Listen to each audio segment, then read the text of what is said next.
E hoje, como podem ver, hoje é mais uma ocasião de falarmos da nova página aberta na Fórmula 1, neste caso concreto para o próximo ano, já era para ser para 2021, mas agora sim parece que se confirma que 2022 vai ser uma grande, mas mesmo muito grande mudança da Fórmula 1. Convidei mais uma vez, e o João aceitou, convidei o João Carlos Costa, comentador oficial Eleven Sport, ele que nos permite, para todos os efeitos, trazer uma outra visão em relação àquilo que saía na imprensa, para quem não esteve presente, mas com mais alguma informação. E o João está aqui, de facto, comigo, a quem desde já saúde e agradeço, de facto, a oportunidade de voltarmos a conversar um pouco, e já sabes que é um gosto particular que nós temos aqui no 16 Válvulas. E a minha... Obrigado, João. E a minha questão, obviamente, tem que ir, no caso concreto, para aquilo que aconteceu antes, durante e, no caso concreto, no sábado, antes de vermos a corrida, uma corrida que deu por que falar, não vamos falar sobre isso mais, mas vamos falar essencialmente daquilo que vai mudar na Fórmula 1 e aquilo que já foi possível de ver em mudança. E no caso concreto, e talvez por ordem cronológica, falar primeiro do carro para 2022, já foi feita a apresentação estática, portanto já deu para ver um esboço, como dizia o Sérgio Veiga, acaba por ser ali com uma impressora 3D, um modelo de carro em impressora 3D. Portanto, já percebemos na passagem de papel para a imagem real aquilo que se pode esperar para 2022. E é óbvio, João, eu sei que já deste a tua opinião, mas para que fique aqui realçado realmente aquilo que tu tens para nos dizer deste carro, diz-nos, João, e depois dar as boas-vindas, o que é que achas que aquele modelo, à escala que foi apresentado, poderá ter de real para aquilo que poderemos ver em 2022. João, bem-vindo, uma boa noite para ti. Boa noite, então, para todos. Acho que nós estamos muito longe da verdade, vou ser sincero. Acho que o carro não irá ser particularmente diferente daquilo que foi mostrado em 3D. As regras, em termos de definição aerodinâmica, e estamos aqui a falar naquela que é a maior revolução de sempre em termos de chassi. Nunca houve uma revolução tão grande, nem com regras tão apertadas na Fórmula 1. A única coisa que se vai manter basicamente idêntica será a unidade motriz. Tudo o resto é diferente. Dos pneus ao chassi é tudo diferente. Aquilo que a Liberty quis foi mostrar o desenho base do carro. E vamos, quando nos testes de pré-temporada, sejam eles onde forem, tivermos os carros de cada uma das equipas, eles não estarão muito longe disto. E não estarão muito longe disto, mas isso não quer dizer que sejam todos iguais. Se nós pensarmos bem, a Fórmula 1 tal como a conhecemos hoje, com estes carros que temos na temporada de 2021 e fomos tendo desde 2014 com algumas alterações, seja na largura dos pneus, seja até em termos de configuração aerodinâmica, nenhum deles é igual. Mas não são nenhum deles muito diferentes. Mas se nós os superpusermos, nenhum deles é igual. E aquilo que eu estou à espera que aconteça com o carro 2022 é exatamente isso. Nenhum deles é igual, mas nenhum deles será substancialmente diferente. Até porque naqueles dois pontos onde se pode fazer em termos estéticos maior diferença, e estamos a falar da asa dianteira e da asa posterior, são dois elementos em cuja liberdade existe menos. Na asa dianteira há um bocadinho de liberdade, não muita. Na asa posterior é uma asa muito standard. A liberdade é curta. No entanto, os engenheiros das equipas, porque temos de pensar que este projeto foi, de facto, teve 5 pais, é um projeto com 5 pais, e mais alguns engenheiros para além desses 5, são todos eles engenheiros até de renome e com marca deixada no passado na Fórmula 1. Mas as equipas têm, não 500, mas têm se calhar 200, que olham para este regulamento e agora vamos lá extrapolar as zonas cinzentas do regulamento. Posto isto, o que é que eu penso do carro? Acho que se perdeu uma oportunidade de se fazer um carro mais pequeno, ponto 1.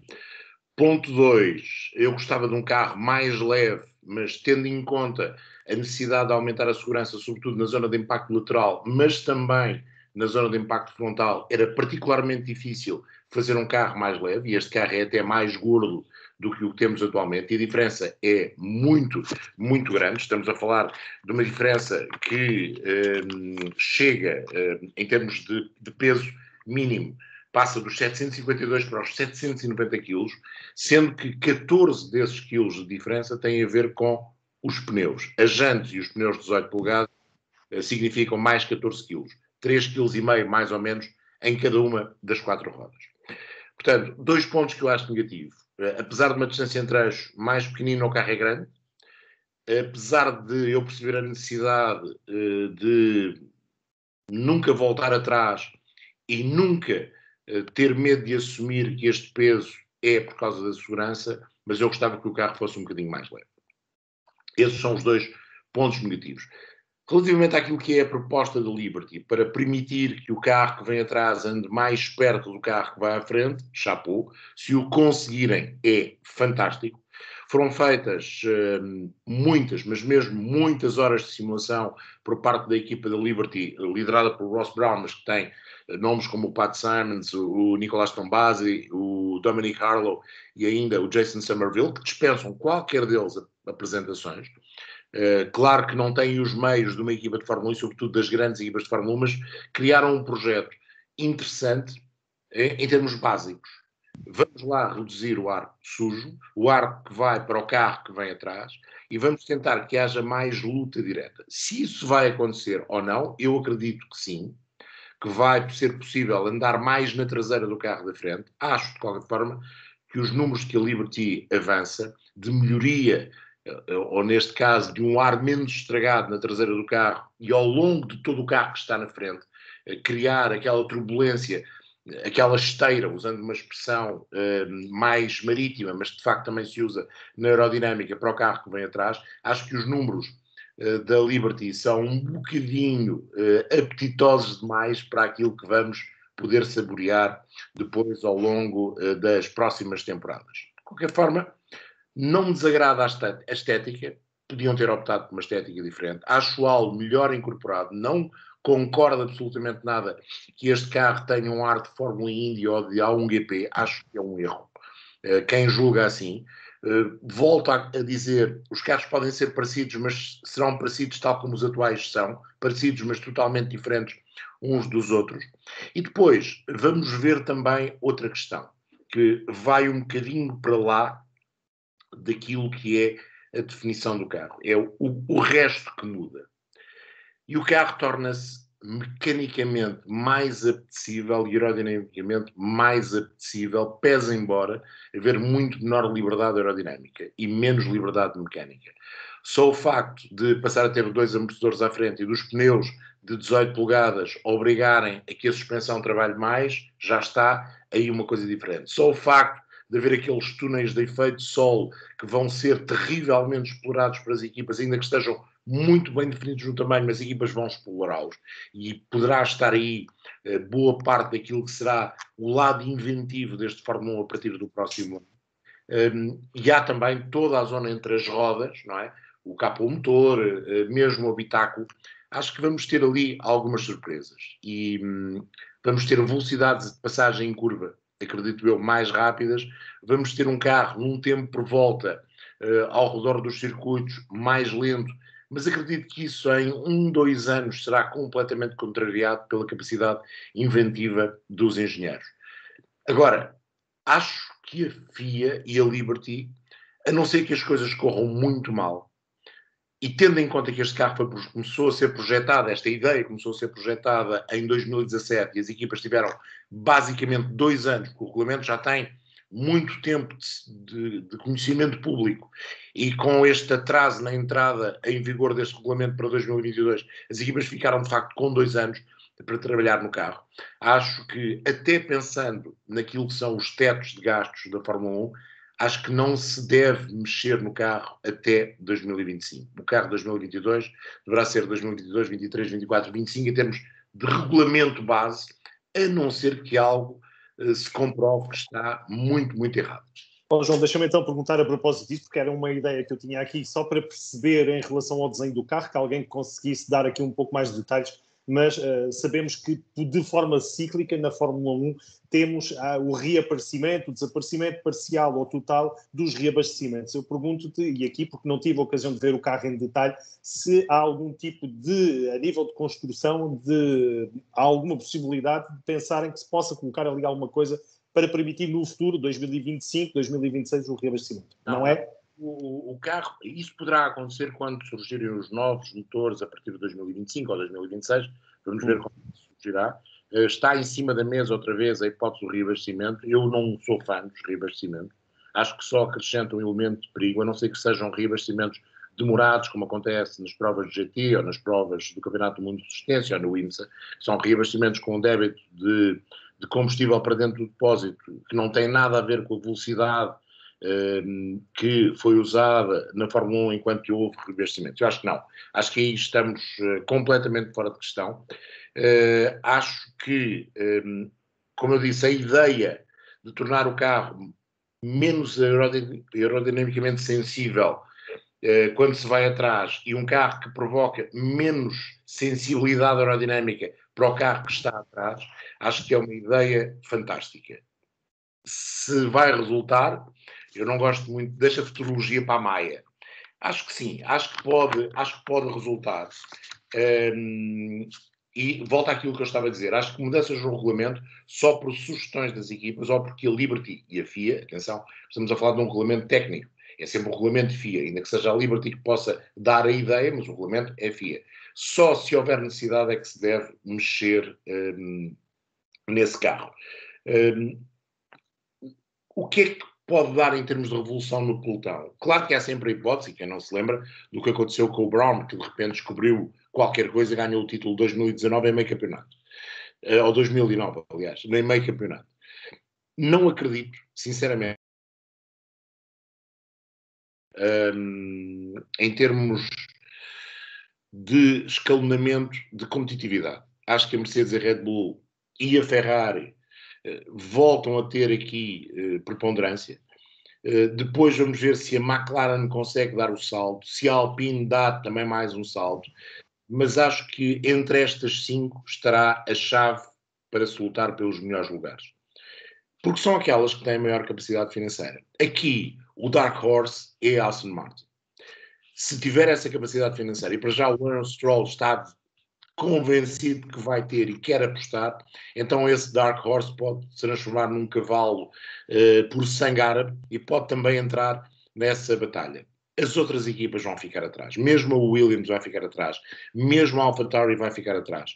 Eu temo que com esta opção da Red Bull em fazer também os motores, isso acabe por prejudicar um bocadinho aquilo que será o desempenho da AlphaTauri. Pese embora com esta redução dos valores que cada uma das equipas pode despender, não sei se a AlphaTauri não será o parente pobre deste novo negócio Red Bull com 3 cabeças, não é? Até aqui havia 2, agora há 2 de chassi e uma de motores. Não sei se não serão eles a sofrer um bocadinho. Quanto ao resto, vamos ver. E vamos esperar que resulte. Acho que mais do que a crítica, podemos analisar e podemos dizer eu não gosto, o carro é feio ou é menos bonito. Eu, por exemplo, digo-te, eu pensava, depois dos desenhos, que a asa dianteira era particularmente engraçada. Depois de ver uma maquete 3D ao tamanho real, acho que a asa dianteira é demasiado grande. Por outro lado, não gostava da asa posterior, achava-a estranha, acho-a menos estranha, mas acho-a também, neste caso, muito grande, desnecessariamente grande, na minha opinião, mas se calhar é preciso aquela asa posterior e também aquele extrator traseiro enorme e muito elevado para que a tal esteira de ar vá para cima e não para dentro do carro que vem atrás, que vá para cima do carro que está atrás daquele que já agora lidera uma corrida. Outro fator que também é preciso ter em conta é que vão voltar as entradas de ar grandes para o arrefecimento das unidades motrizes.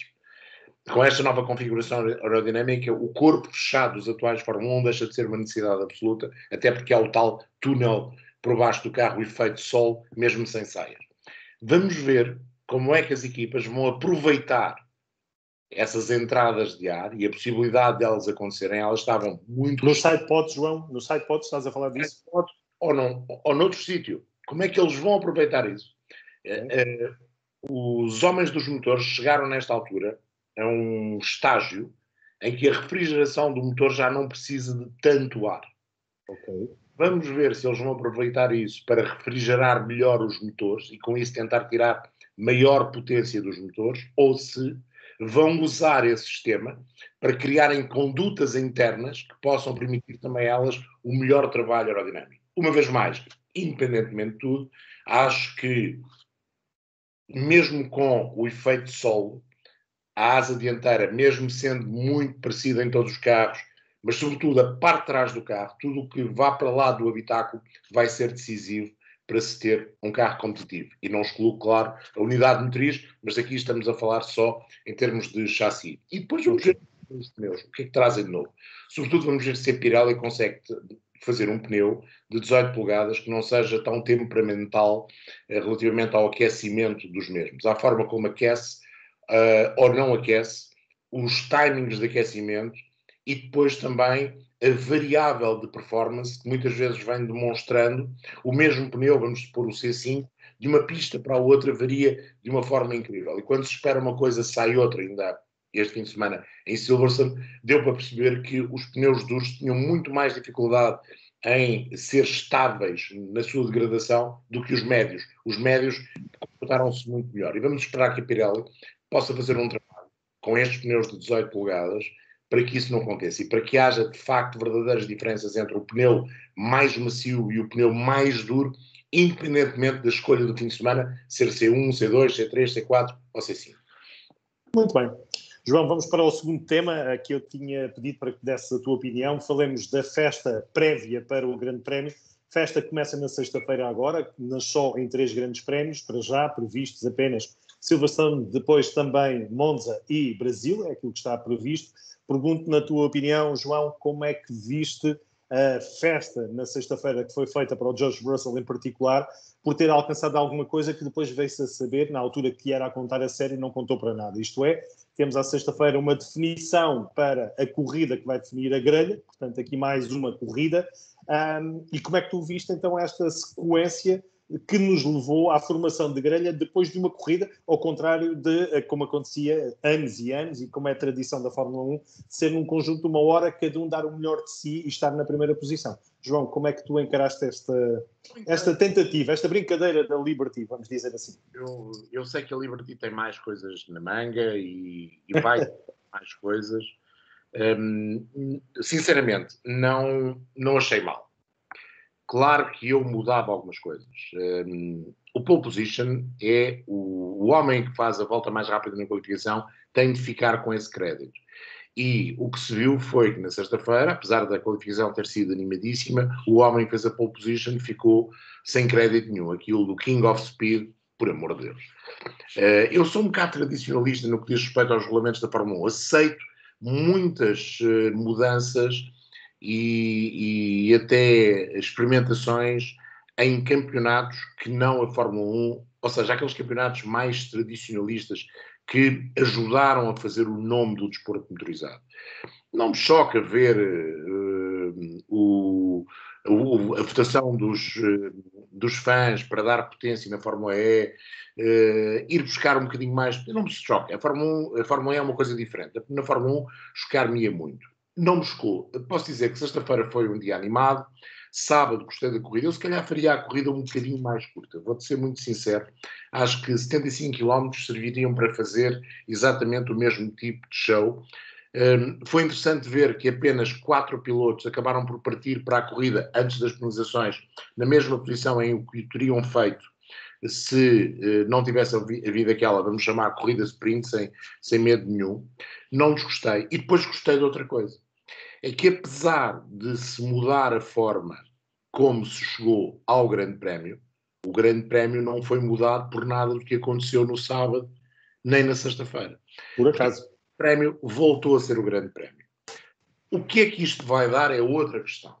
E eu não tenho dúvidas absolutamente nenhumas. Aliás, foi o próprio Ross Brown que veio dizer que a decisão de manter este esquema ou de alterar este esquema ou, por simplesmente, descartá-lo, terá a ver com audiências de televisão e venda de bilhetes, terá a ver com a forma como todo este programa novo foi recebido nas redes sociais e terá a ver com a opinião dos promotores.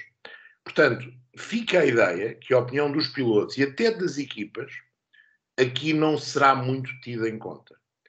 E aquilo que se percebeu, e os primeiros números mostram isso, o promotor, claro que ficou satisfeito, até porque teve muito mais espectadores do que se calhar teria na sexta-feira e até no sábado, ainda que no sábado, com a qualificação, a casa deveria estar mais ou menos igual. Mas 364 mil espectadores nos 3 dias é um grande número. Para além disso, as audiências de televisão, sobretudo no mercado norte-americano, já sabemos, foram fantásticas, tanto na sexta-feira, como mais ainda no sábado. Ou seja, há aqui 2 fatores, os promotores de certeza absoluta estão satisfeitos, há 3 fatores, e as redes sociais, por aquilo que eu fui vendo, responderam também muito bem a este novo tipo de evento, porque nas redes sociais não estão só os novos fãs, mas estão maioritariamente os novos fãs da Fórmula 1. E, portanto, são aqueles que, ao contrário de nós os dois e de muitos outros, não estão ali colados um bocadinho ao passado, e se calhar o erro é nosso, estar colado ao passado e achar que isto é uma invenção. Portanto, se calhar é para continuar. Aliás, acredito que os outros 2 vão ser feitos este ano, em Monza garantidamente, e depois num grande prémio fora da Europa também parece garantido, e acredito, tal como o Ross Brown foi dizendo, que para o ano poderá haver mais provas com este sistema de corrida de qualificação e qualificação à sexta-feira, corrida de qualificação ao sábado. Poderíamos fazer diferente? Eu acho que sim, podíamos fazer grandes prémios em 2 dias. Eu gostava mais. Só que os promotores não gostam. E os promotores já investem tanto dinheiro porque organizar uma prova de Fórmula 1 é tão caro e é tão difícil ter retorno que eles precisam mesmo do 3º dia. E precisam mesmo que o primeiro dos 3 dias tenha muita animação e que as pessoas vejam e que, em termos de exposição televisiva, a Fórmula 1 também tenha a exposição televisiva que precisa dos seus patrocinadores oficiais. Portanto, acho que aqui houve, neste fim de semana, uma situação do win-win. Ou seja, custou-se de sexta e de sábado e não mexeu no Grande Prémio de domingo. O Grande Prémio de domingo não teve mais ou menos interesse por ter havido sexta e sábado. E isso parece-me a mim fundamental, porque o Grande Prémio, aí sim, eu sou muito claro, é sagrado. Não venham com a história das grelhas invertidas, dos 2 grandes prémios separados, uma corrida de 150 km e outra de 150 km uma hora depois. Esqueçam lá isso. Um grande prémio de Fórmula 1 é um grande prémio de Fórmula 1 e foi assim sempre. Já teve por isso que se chama Fórmula 1, por isso é que se chama Fórmula 1. Por isso, a Fórmula 1 já teve mais ou menos quilómetros, mas nos últimos anos tem tido aquela vitória dos 305 agora, mas 300 e qualquer coisa, exceção feita ao Mónaco, por razões óbvias, e isso é para manter. Como se chega a esse grande prémio, podemos falar.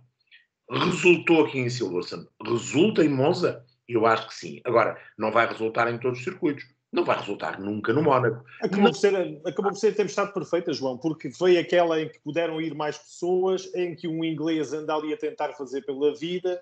Há ali um conjunto de fatores. Foi a tempestade perfeita para conseguir ter mais público. Mas não sei se será assim, a não ser que venha a Ferrari dar um outro espetáculo em Monza e que pode ainda dar outro boost e com mais público e que as coisas finalmente encarrilem, não é? Podemos dizer, o Leclerc teve a liderar a corrida, por causa da sua posição na grelha de partida. Não. Ele liderou a corrida por outras circunstâncias. Não teve nada a ver com o 4º lugar na grelha de partida que vinha já da qualificação. Portanto, nada mudou. Nada mudou para o Grande Prémio. E isso foi a parte que eu gostei mais. É que tivemos um bocadinho mais de espetáculo. Na sexta-feira, em vez de termos a qualificação, tivemos na sexta-feira a qualificação com o espetáculo. A corrida de sprint foi saborosa, foi de facto saborosa, sobretudo nas primeiras voltas. Houve muitas trocas de posição. Claro que o facto de ter havido apenas 4 pilotos que mantiveram o seu lugar na grelha para a corrida de domingo, igual àquele que tinham à partida para a corrida de sábado, ficou a dever-se, sobretudo, ao azar do Sérgio Pérez, ou ao erro do Sérgio Pérez, depois transformado em azar, e, portanto, fez ali mexer logo muitos lugares, mas mesmo assim foi saborosa, houve bons arranques, houve ultrapassagens, houve animação ao longo daqueles 25 minutos. Portanto, neste grande prémio foi um win-win. Será assim sempre? João, últimos 5 minutos, conforme tínhamos combinado desta nossa conversa, não estava previsto, mas eu agora estava a ouvir-te e a ver a tua fotografia aí por trás e era inevitável, porque já há muito tempo não falamos disso, darmos aqui um saltinho para fora da Fórmula 1, falar um bocadinho fora do teu âmbito do trabalho na Eleven, eu pedia-te para falarmos um bocadinho de portugueses, pilotos portugueses. Nas nossas conversas tem escapado um bocadinho, essencialmente temos falado de outros temas, mas eu acho importante neste momento falarmos e recordarmos alguns pilotos que estão em destaque. E eu queria ouvir-te, João, porque sei que se aproximam as 24 horas de Le Mans, é tradição tua e tenho a certeza que vai ser mais uma emissão fantástica. Além dos dois habituais suspeitos do costume, falamos do Filipe Albuquerque, que vence de forma extraordinária este fim de semana na corrida do WEC no LMP2 e vai ao terceiro lugar da geral. Temos o António Félix da Costa e temos também, neste caso, o Álvaro Parente. Como é que estamos de geração de portugueses, pilotos portugueses que vão dando cartas também, porque não, na resistência? Eu tenho saudades de te ouvir falar deles, João, se queres que diga. Os portugueses são os do costume e... Felizmente que os temos. Exato. O mais recente é o Henrique, e também tem feito boas provas no campeonato de GTs. Eu continuo a chamar aquilo Blancpain, agora já não se chama Blancpain, mas para mim há de ser sempre o Blancpain. Nada mudou e ainda bem. Vamos para Le Mans, para as 24 horas, com o Filipe a poder lutar pela vitória nos LMP2, com o António a poder lutar pela vitória nos LMP2 e com os dois a poderem ter um bom resultado à geral. Basta pensarmos que os Rebellion, agora Alpine, nunca foram assim 100% fiáveis e ao longo da prova sempre têm qualquer problema. Vamos pensar que os Likenhouse, apesar deste andamento que mostraram no domingo em Monza, ainda têm ali umas papas da veia para comer e numa prova de 24 horas a coisa é capaz de se complicar. E não vamos esquecer que a Toyota, sempre que estreou um carro nas 24 horas de Le Mans, ou seja, que o levou à prova pela primeira vez, mesmo que o carro já tivesse feito outras corridas, sem exceção, teve problemas. Portanto, se calhar... Ainda este fim de semana, eles ainda este fim de semana tiveram muitos problemas com o carro 7 e o 8.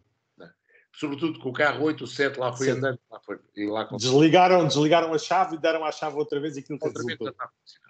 Mas coisa são 6 horas, outra coisa é multiplicar isso por 4. E Le Mans é um circuito completamente diferente de todos os outros. Portanto, não há certezas.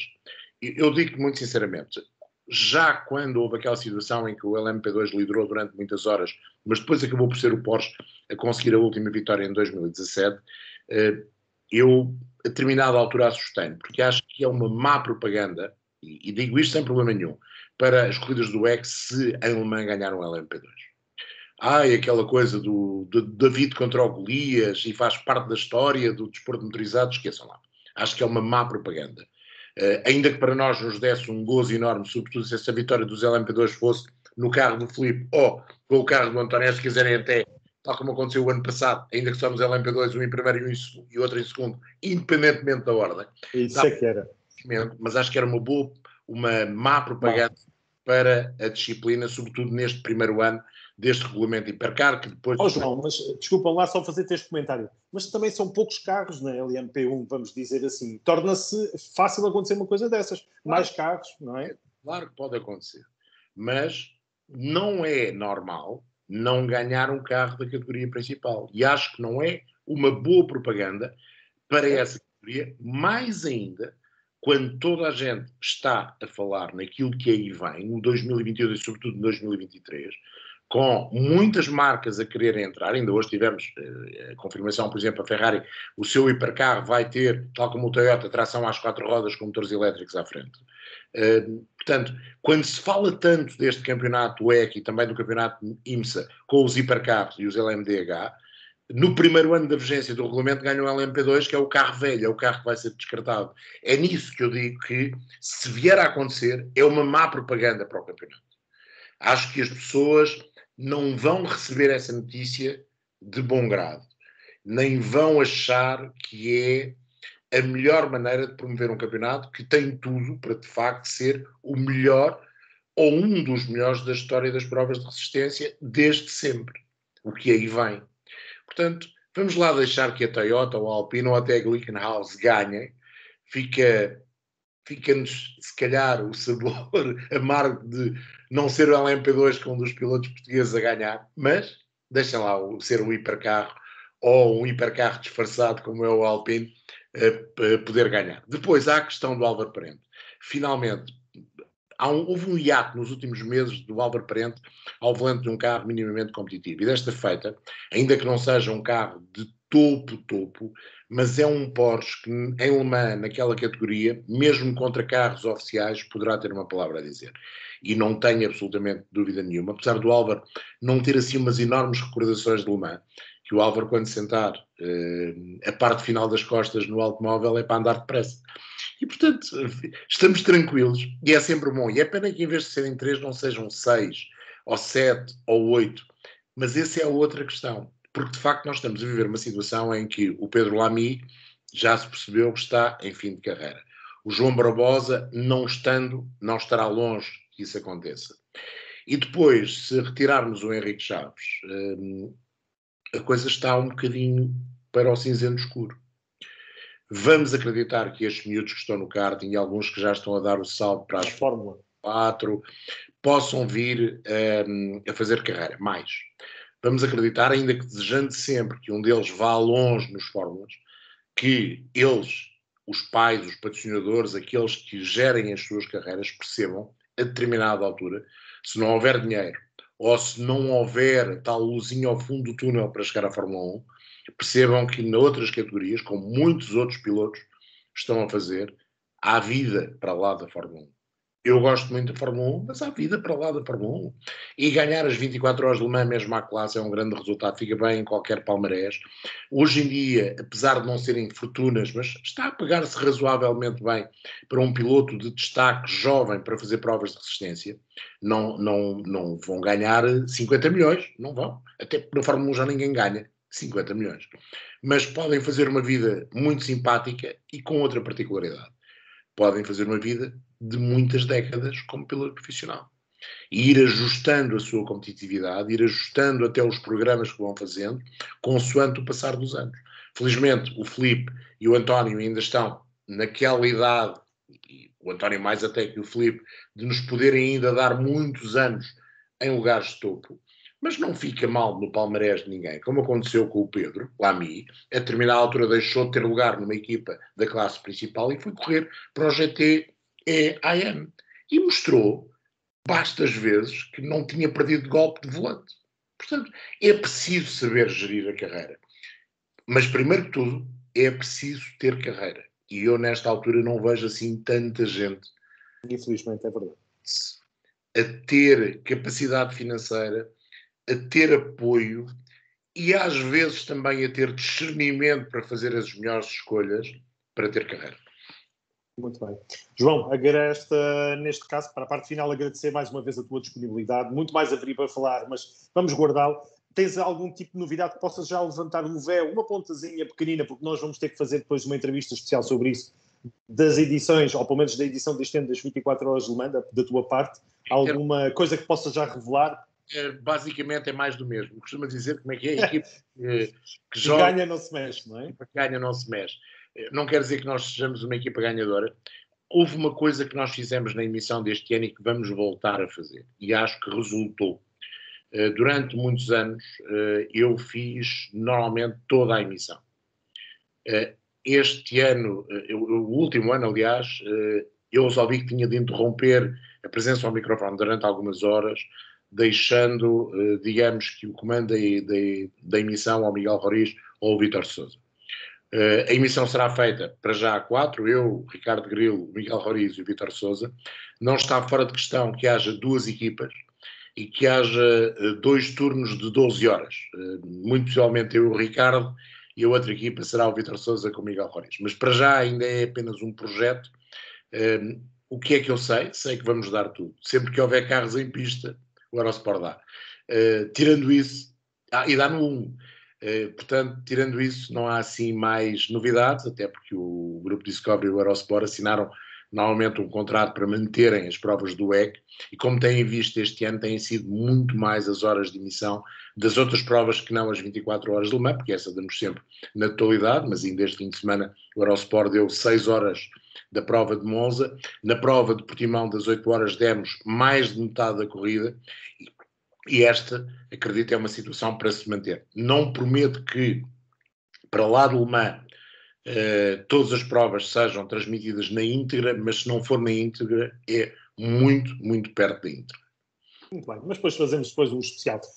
João, um abraço, continuação de bom trabalho, obrigado mais uma vez pela tua simpatia. Vamos continuar atentos, de facto, às novidades. Vamos deixar as polémicas da Fórmula 1, porque são coisas de corridas e não são para aqui chamadas. Um grande abraço, João, mais uma vez. Fica bem e bom trabalho. Havemos de voltar a falar em breve. Um grande abraço. Obrigado, João. Obrigado.